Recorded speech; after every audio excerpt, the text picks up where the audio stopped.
You are listening to KC Sports Network, proudly presented by Emprise Bank, your partner in possible.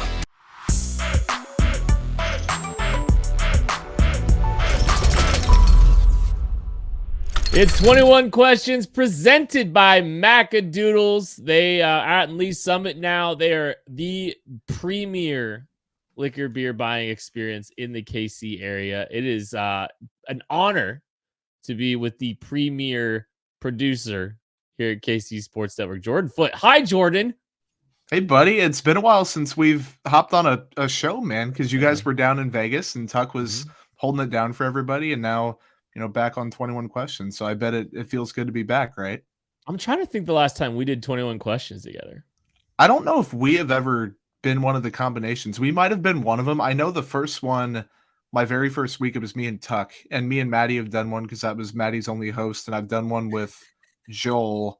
So it must have been you, because I know I've done one with either you or Craig at some point, right? I don't know. I feel like I've done. I mean, it's just, this feels like we're pre-show right now. Honestly, this isn't abnormal for like a lab night. But anyways, 21 questions. We answer the questions from the KCSN Discord. You get access to the KCSN Discord when you are a subscriber to KCSN Substack.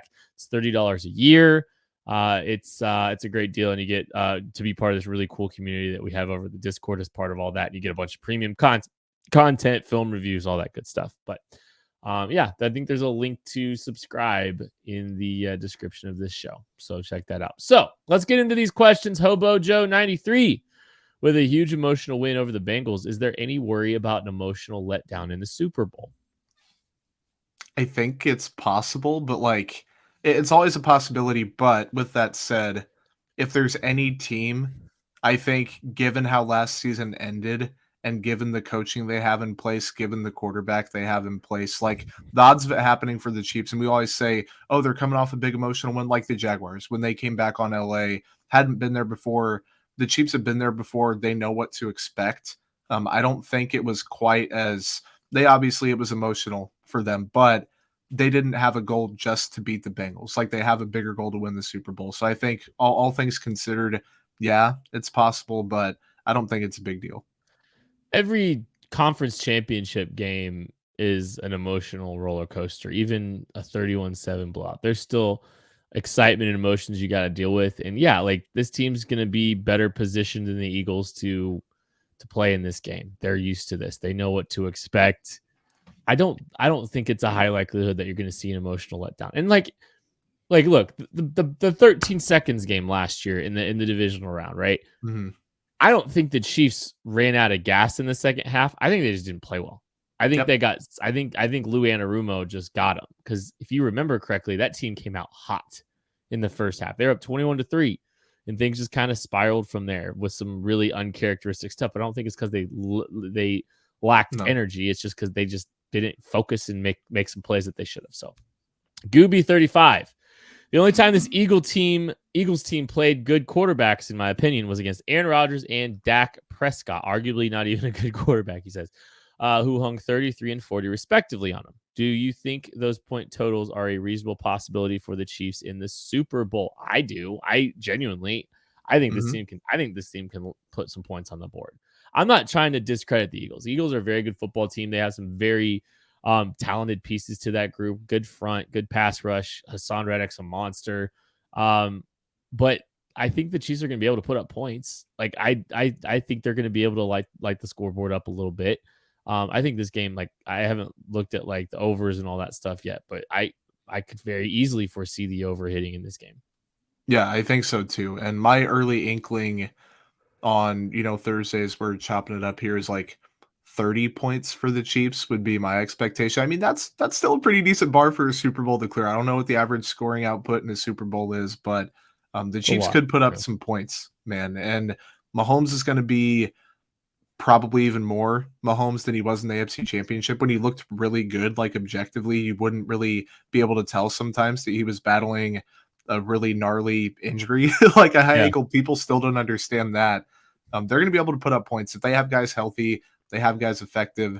They're going to score points. The Eagles defense, don't get me wrong, is really good, but the Chiefs offense is also, the best in the league. So they're going to be able to score. I saw something with like EPA per play or EPA per possession or something like that. The Chiefs are first, the Eagles are second, but the difference between the Chiefs and the Eagles is the same as the difference between the Eagles and like the 17th best Yep. team. Yeah. Like that's absurd. That's absolutely absurd. Carender asks, what's your preference, white on white or white on red? My preference is red on red. I just think it's the best uniform combo, and I think I said it in the Discord when someone teased, or I think Bobby Stroop might have tweeted out like it's white jerseys or whatever it was for the Super Bowl. Everyone said, "Oh, white on white, white on white." Like those are clean. Don't get me wrong, but I would rank red on red above both. So out of the question, though, I think it's got to be white on white. Like that is a pretty clean look, even if I do think it's a tad bit boring. I know that's a minority opinion for sure. I think I'm white on red. I think Really? I'm a white on Okay. red guy. I think I'm a white on red guy. I'm okay with if they're gonna wear the red pants, I'm okay with it. I think it's a nice, easy, clean look. First time Patrick Mahomes will wear white in a playoff game. That's just To think about.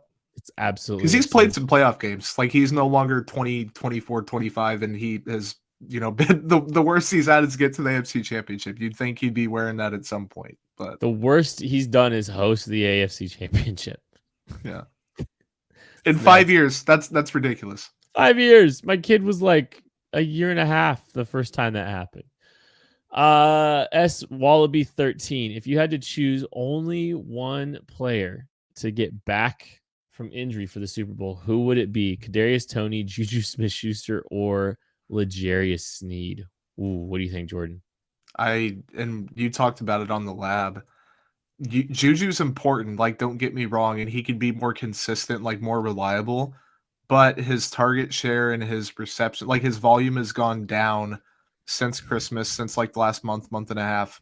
Tony, man, if you can get him in that game, and Legendary Sneed's very important, don't get me wrong, but the secondary playing well without him against Cincy for the most part makes me feel a little bit better about it. Tony, man, if you're missing Hardman, which we're expecting right as of right now, and you're missing Tony, that's going to be an uphill battle to score in the red zone, expand vertically down the field, threaten vertically down the field, pending an MVS just career game again or whatever. I think it's got to be Tony, because if he's on the field, dynamic as all hell, he makes a big difference when he's out there. I think, oh man, this is tough. I think it's L'Jarius Sneed for me That's still. not bad. Just because like this is a very dynamic offense. I think you need your dynamic players to be able to play in it. And like this is not to discredit what this secondary has been able to do, because like they've done an outstanding job, and you've got two big corners on the outside, and you got Trent McDuffie that's able to operate within the slot and all that stuff. But man, I just think just needs a unique player. You're going to need to do some different things and mix some things up, and I think he's the guy that helps you do that the best. Just to try to throw some things off. And look, the Chiefs can roll out Justin Watson. It doesn't have to be Marcus Kemp. And I'm not trying to dunk on Marcus Kemp. It's just Marcus Kemp's not an offensive player. Like, let's just be real. Like, that's not why he's here. That's not why he was supposed to be here. He got in a couple times because he knew the offense. He played like 33% of the snaps. Justin Watson will be back. So you can go Justin Watson, MVS, and Sky Moore. To go with your, and then you can do some 2 tight end stuff and some 3 tight end stuff. Like you'll be just fine. So I just, man, Sneed's such a dynamic, stable piece of that defense. I think you got to roll with him. Yep. Kay Gumminger asks the best non-football story from the Vegas trip. Have you heard about Tucker and the handshakes yet, Jordan? Where he got, okay. Yes. Okay. Yes. Don't ruin it yet. But okay. So Tucker is, I love traveling with Tucker. I love being somewhere with Tucker for 6 days. It is so much fun. He's my roommate. He was my roommate at the Shrine Bowl. Anyway, so Tucker was, instead of shaking hands with people he knew, he was pulling a pass rush move on them when they went to stick their hands out. So like he was like, club ripping, club swimming, like random people that he was shaking hands with. Somebody, a media member that you may or may not know, offered him $1,000 to do it to Bill Belichick if he saw him. And if he got it on video, he's going to give him $1,000. That's not the story. It sounds like I was like building up to that. That would have been incredible. But, Tucker's been doing it all week. And we have Michaela Bennett. She hosts Best of Everything here at KC Sports Network. She's doing all the social media stuff for us, doing an absolutely great job. She tells me like day one when we're like doing all the videos, she's like, I'm gonna get Tucker before the weekend's over. I'm gonna pull a pass rush move on Tucker. And so it's the last night. We're all kind of saying our goodbyes. We're all kind of gearing up to get out of there the next day. And we get Tucker somehow, like randomly, like we're all giving out the hugs and stuff. And BJ gets Tucker to stand up. And Michaela's like flat out just like, let's try to figure out how to get him to stand up really quick. Just trust me. Okay, cool. Very last thing, like the mic drop of the week. Michaela goes to shake Tucker's hand, gives him a club swim in the middle of the Luxor. Lost it. In heels, right? In heels. Like she just she got him. And Tucker just stood there with his hand out, just like stunned. Because he's been doing this all week. And he just got absolutely bought by Michaela. It was hilarious. That was really fun. Doing I mean, I guess like the football story, like I guess, like the shows were incredible. Going to the Blue Wire studio, it's kind of football adjacent. So like that was kind of fun. I mean, we had a great week. There's just so much, like you do so much there. Like, I mean, we were literally interviewing prospects. Like we got like 40 interviews done. Like just an insane amount of interviews, and you saw the podcasts we were doing all out there. I'm sure you had to edit some of them, Jordan, but yeah, that was my favorite. That was my favorite story. And it's just like just Tucker getting eviscerated at the end was so funny. Zach Eisen asks best Shrine personality or interview. There's two that stand out. Chase Bryce, the quarterback out of Appalachian State. I'm pretty sure he might have a job at KCSN like tomorrow. Like if things don't work out, like we were just hanging out with him and talking, and he's like, I want to eat. He's like this Southern kind of country guy. He's got the little twang to him. He's like your prototypical backup quarterback vibe, which like I love because like that was me. Yeah, he's just kind of got that like. He's like, basically, he's like, hey, if the Chiefs want me to go hold a chart for him and do some charting for him, I'd be happy to be the QB3 out there. Like, he knows like what he is and what he isn't. Like, he knows he's probably just going to be a backup somewhere. But like, he's just kind of a whole vibe. He's like, he's talking about how he wants a podcast. And BJ said like, hey, if you wind up with the Chiefs, like you've got a pod like locked up. It's yours. Leonard Taylor was really funny too. I'm pretty sure like he was just like messing with me and Maddie, but like he got there. He's like, man, I just got back from a nap. Only ask me one question at a time, please. Like what were you gonna ask you more than one? He was a whole vibe too. Leonard Taylor, tight end of Cincinnati. We interviewed him. He was one of my favorite interviews of the entire weekend. Tojo 144. A likely available player at 31 who can truly add something special to the offense and is still a reasonable value. Do you have one yet, Jordan? I want yours first. Okay. A player at 31, like that's a little bit tricky. I think offensive line is a place you could look. Yeah. So like maybe like a Jalen Duncan out of Maryland, although I think he's had a very, very strong Senior Bowl. Bring him up. That's a guy you could look at. I'll throw Zay Flowers' name out there. Like, if he's a unique talent, we got a chance to watch him at the East West Shrine Bowl. And we got a game. He just looks different than everybody else on the field. Like, there's just something about his movement skills. A little bit bigger than you would have anticipated. Kind of, like he looks a little bit bigger, denser than you would anticipate, but still moved really smoothly, explosive. So like that's a dynamic guy. Surprisingly good ball winner. For being 5'9", like I think he actually did a pretty good job with the ball in the air. So, those are two guys. What do you got, Jordan? I was going to bring up Zay. Like that's my automatic like for anything because I have an early draft crush, or I guess at this point it's February. It's not even necessarily early. On him, he's a very dynamic player. I like him. I want your opinion, and I thought Zay. People still are resisting him being like a first round talent, so that's where it comes in as he's going to be available. Where do you land on Josh Downs in terms of like, if you had to tier him in this year's group, where would you put him? Oh, that's tough.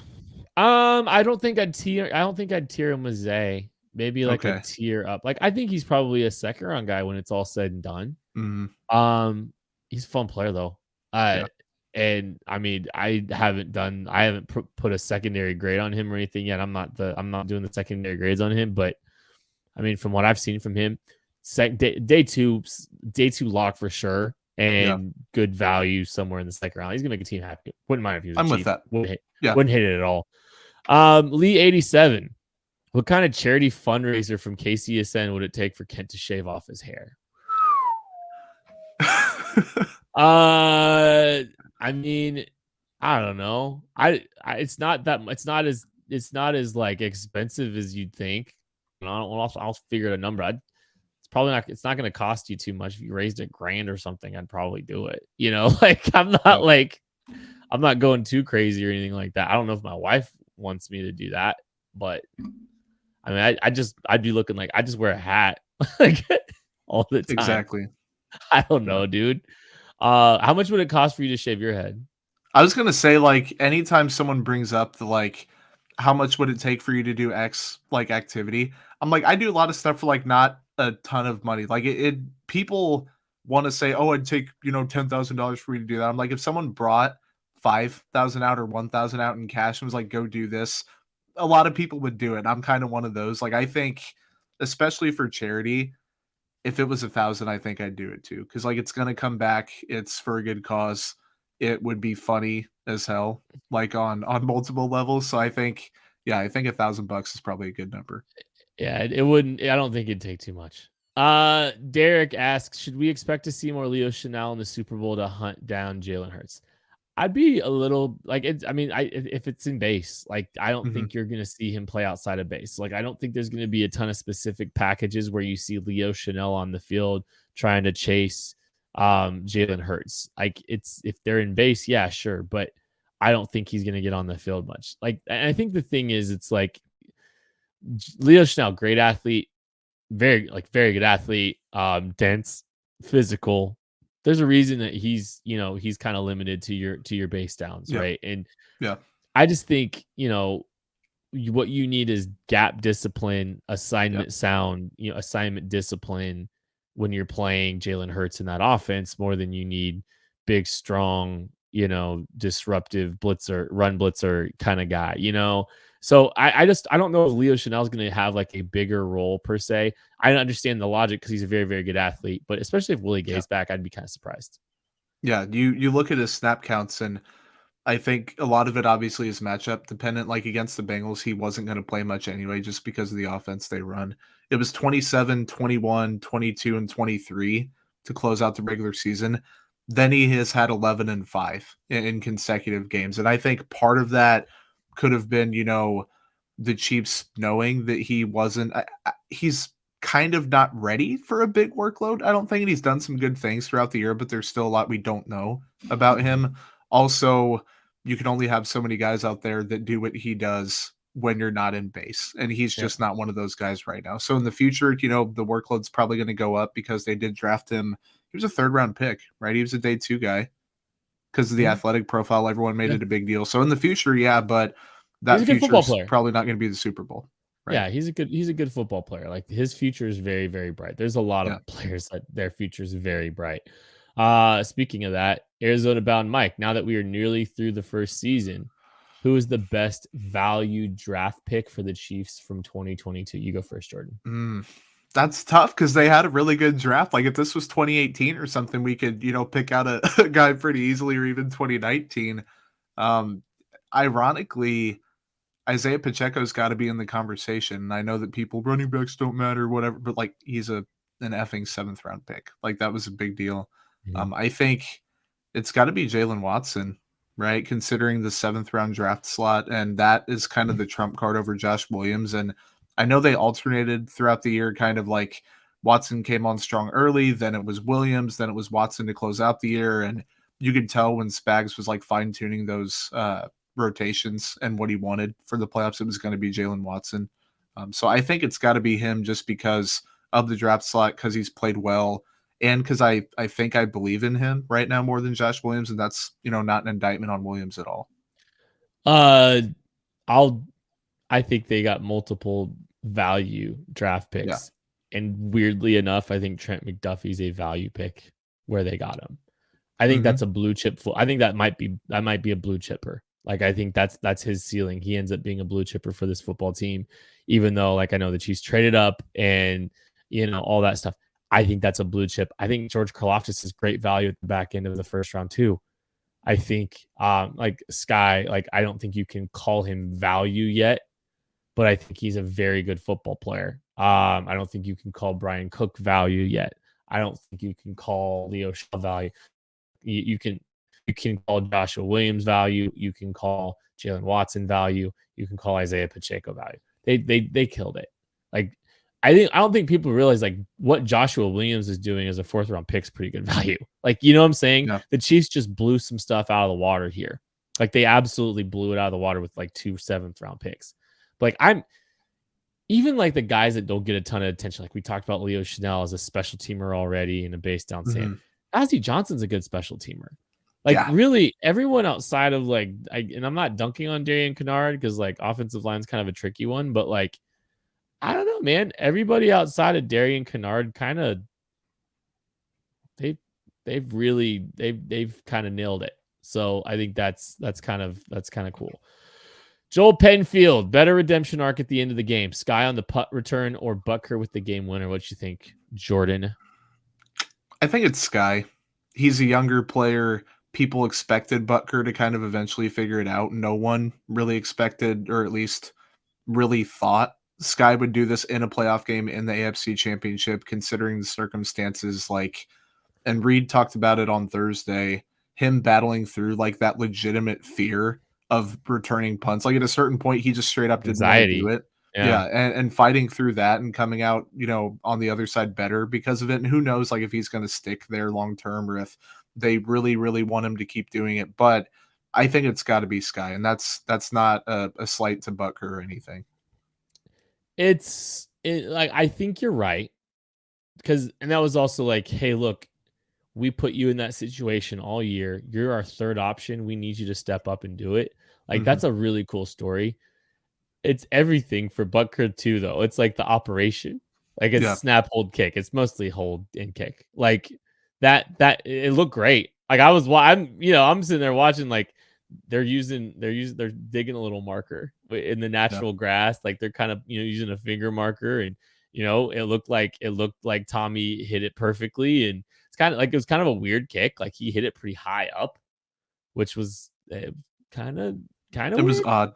It was kind of an odd one. But I think both of those arcs are great. I think those are both great redemption stories. I was happy to, like, I think Sky is going to be way better than people think. Agreed.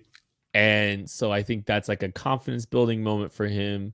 That's a reminder that he's got talent and ability that can play at this level. So I think that's pretty cool. Hobo Joe 93. What is the most little brother move an AFC West team has done in the last 2 years? Yikes. Do you have one? Little brother move in terms of, like, reeks of desperation. I think that's it's probably trading for Russ, right? I think it's going for Russ. And then they doubled down and got Sean Payton. And he's going to make them better. Like, don't get me wrong. I think they're going to be a better team. But what'd they go, 4-13 or like 5-12? 5-12.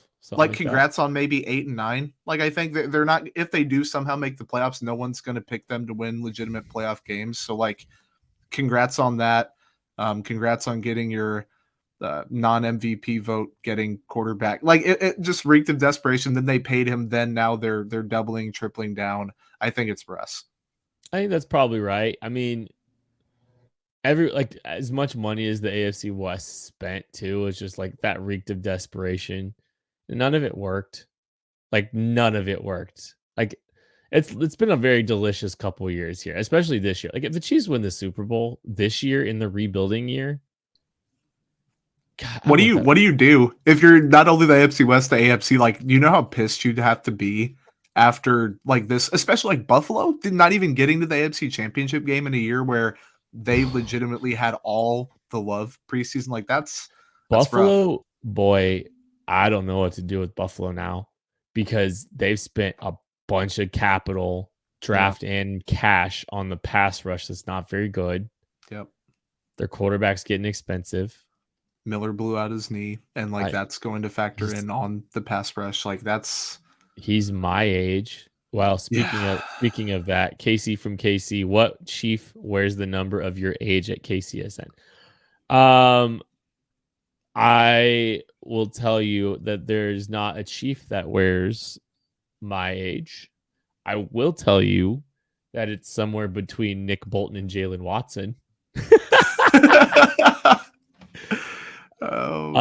And despite Maddie, they don't have Maddie's number either. Actually, let me check the practice squad. Exactly. I was like, because they have a couple duplicates too, but they're mostly single digits, I think. Maddie is somewhere between DiCaprio Boodle and Nick Bolton. And DiCaprio Boodle wears number 30. Just so you know. Don't ever let Maddie tell you he's under the age of 30. I still thought he was under it. Yeah, well, he's the worst. Hold on, Jordan. Are you a Clyde? Are you sub Clyde? I'm Sky Moore. I'm sub Clyde. I just turned Sky Moore on the 20th of last month, so I joined the club. Who would have been 23? Is it Josh Williams? Okay. Yeah. Tucker's Sky Moore as well. Is he? No, I think he's a year older than me. Is he already? It might be one of those things though, where later this year he'll bump up to be one of those type deals. I don't think he's 25 yet. Okay. Maybe he is. I can't remember now. Because we always make fun of him, what he was doing in 97, 98 or whatever it was. But because that was one of the years he's born. If you want to feel old there. I think he was born 97. I was born beginning of 99, but it could be he was born I don't know. He's young. Yeah, Craig is calling Saunders. Moving on.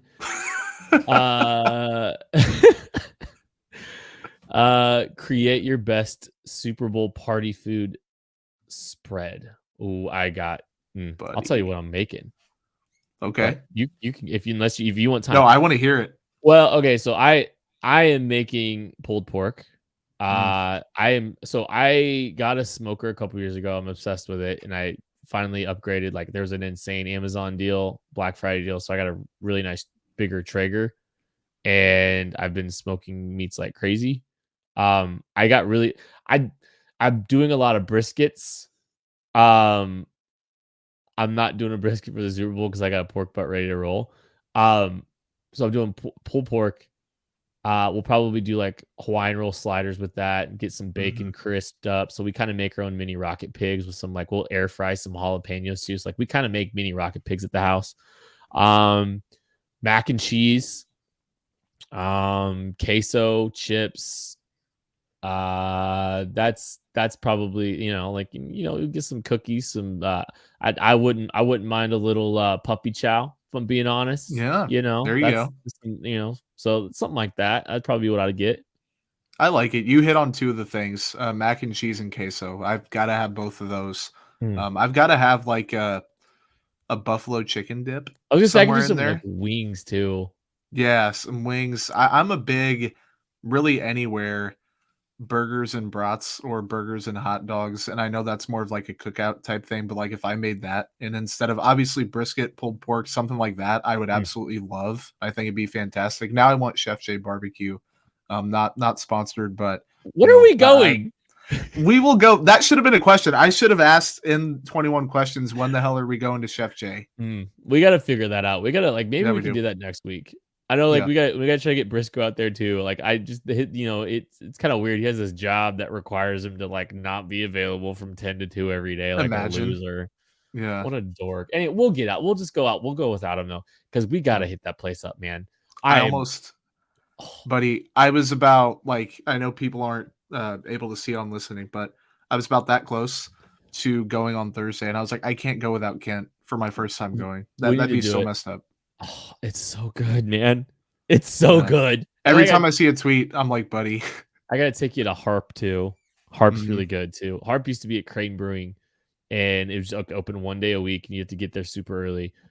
Kevin Flaherty told me he's showing me the path. He's the barbecue savant here. Nice. But Yeah, he's taking me to both those places, and they're both ridiculous, and I'm obsessed with them. I am the biggest Chef J fan out there right now, though. Like Heck yeah. it's absurd. Like everything about it. I can't wait to take y'all there. BA Cyclone has Marquez Valdez Scantling elevated himself to the wide receiver version of Frank Clark. You can't cut him because playoffs. Yes. I think you've absolutely he's put himself in a position where I don't think they cut him. That might boost his confidence and Mahomes' confidence in him. It's not like he wasn't dead weight. It's just, No. By any stretch of the word, it's just like if you're looking at retooling the roster. No, I think MVS is here to stay, and I think he's absolutely earned it.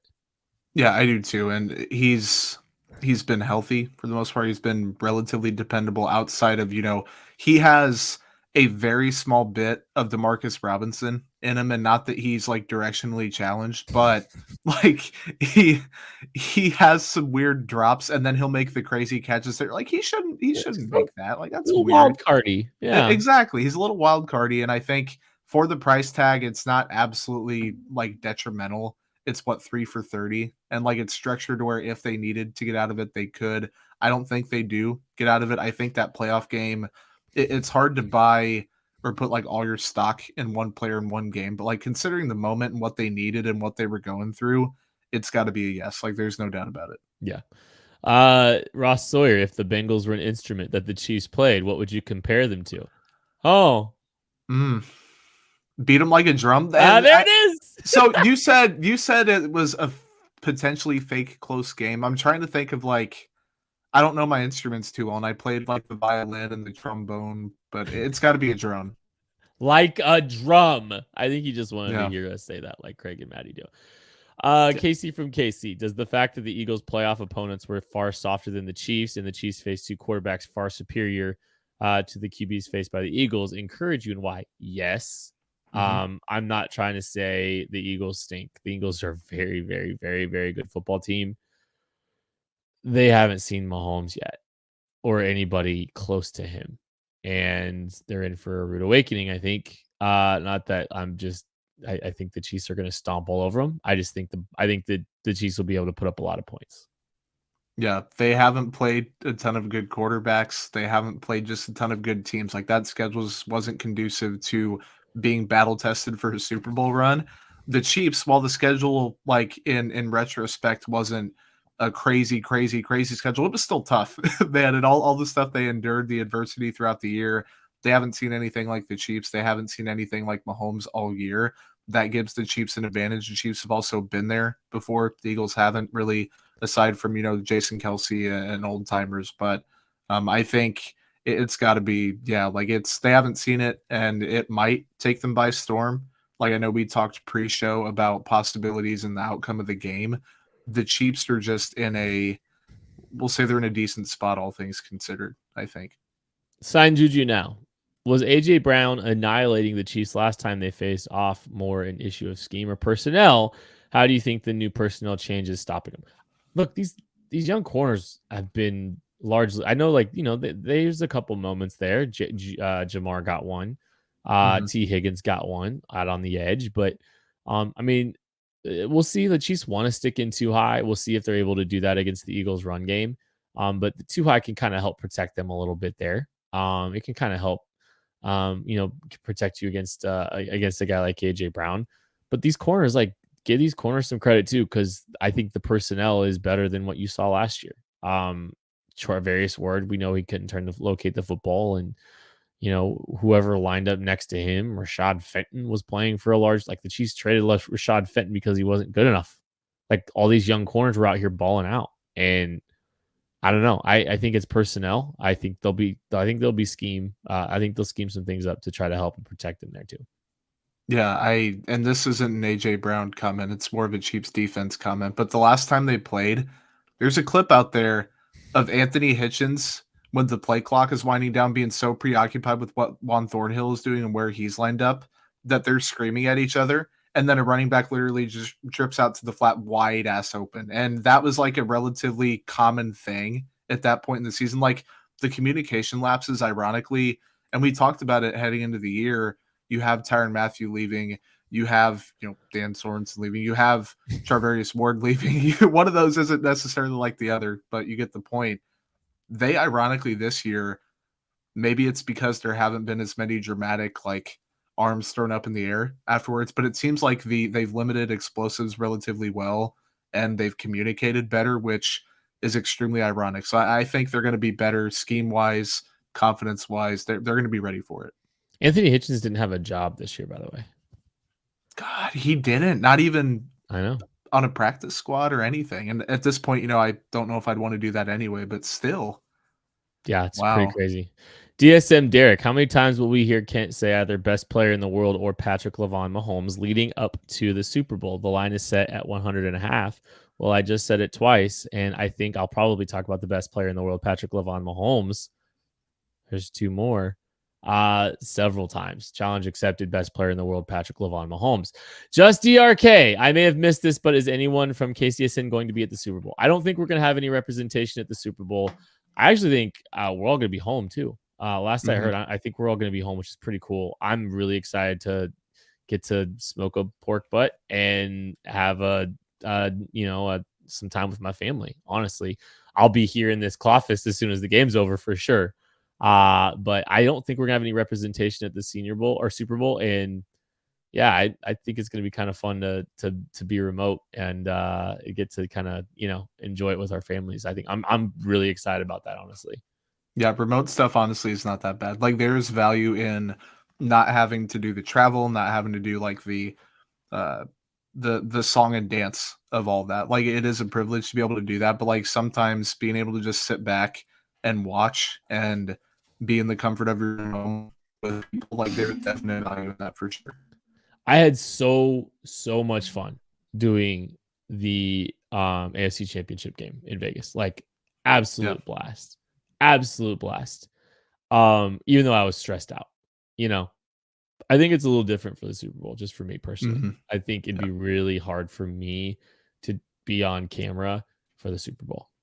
Like that would be a lot. Especially with all your food. You'd be stuffing your face the whole time, right? Yeah, I'd be like just mumbling with food and stuff. But not more than I mumbled already. That's been 21 questions. Thank you everyone for listening. We really appreciate you. Make sure you hit the subscribe button. You can subscribe to the KCSN Substack and get your questions answered on this show as well. We appreciate you, and we'll catch you later.